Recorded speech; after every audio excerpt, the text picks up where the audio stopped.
Prabowo Subianto melempar wacana kepala daerah kembali dipilih oleh DPRD. Alasannya, pilkada mahal. Prabowo melempar wacana kepala daerah dipilih parlemen daerah dengan mengiyakan pernyataan Ketua Umum Partai Golkar Bahlil Lahadalia yang mengibaratkan pilkada seperti pilkades yang biayanya tinggi. Lalu Prabowo mencontohkan sejumlah negara yang gubernur atau bupatinya dipilih DPRD. Pemilu kada serentak baru saja usai dilaksanakan yang jauh sebelumnya dilakukan persiapan terutama struktur penyelenggara serta logistik yang mahal puluhan triliun karena didistribusikan ke 37 provinsi dan 500 lebih kabupaten kota.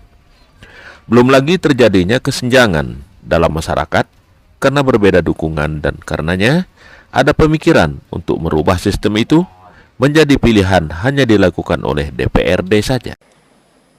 Yang saya jalankan, tapi saya sangat tertarik pemikiran Ketua Umum Partai Golkar. Menurut saya hari ini yang paling penting yang disampaikan Ketua Umum Partai Golkar tadi, bahwa kita semua merasakan demokrasi kita yang kita jalankan ada suatu atau ada beberapa hal yang harus kita perbaiki bersama-sama.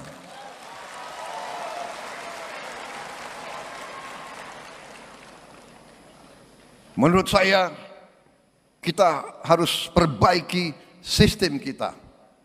Dan kita tidak boleh malu untuk mengakui bahwa kemungkinan sistem ini terlalu mahal.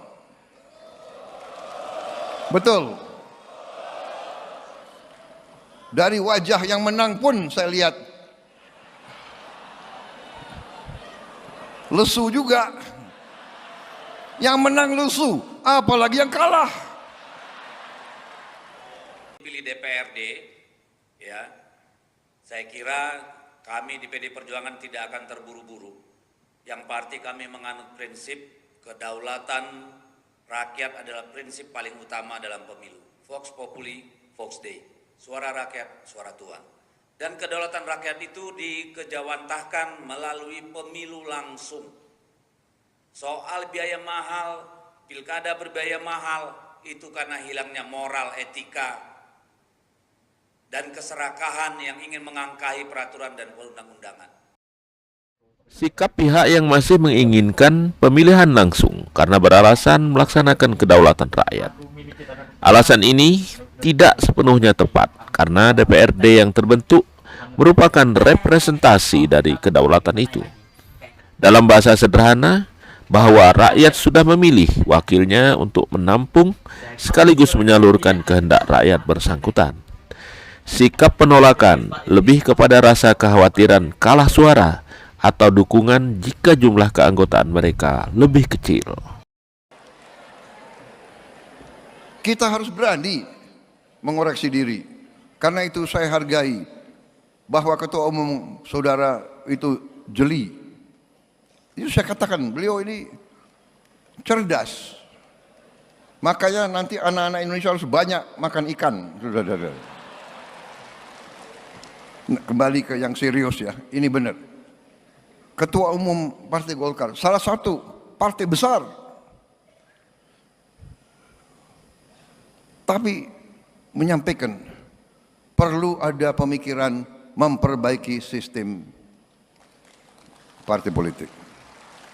Apalagi ada Mbak Puan, kawan-kawan dari PDIP, kawan-kawan partai-partai lain. Mari kita berpikir, mari kita tanya, apa sistem ini berapa puluh triliun habis dalam 1-2 hari dari negara maupun dari tokoh-tokoh politik masing-masing. Ya kan?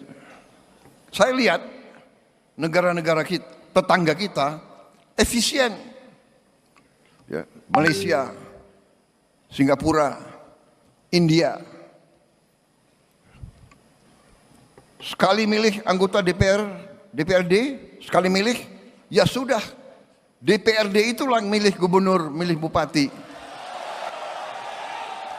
Ini sebetulnya begitu banyak ketua umum partai di sini, sebenarnya kita bisa putuskan malam hari ini juga. Gimana?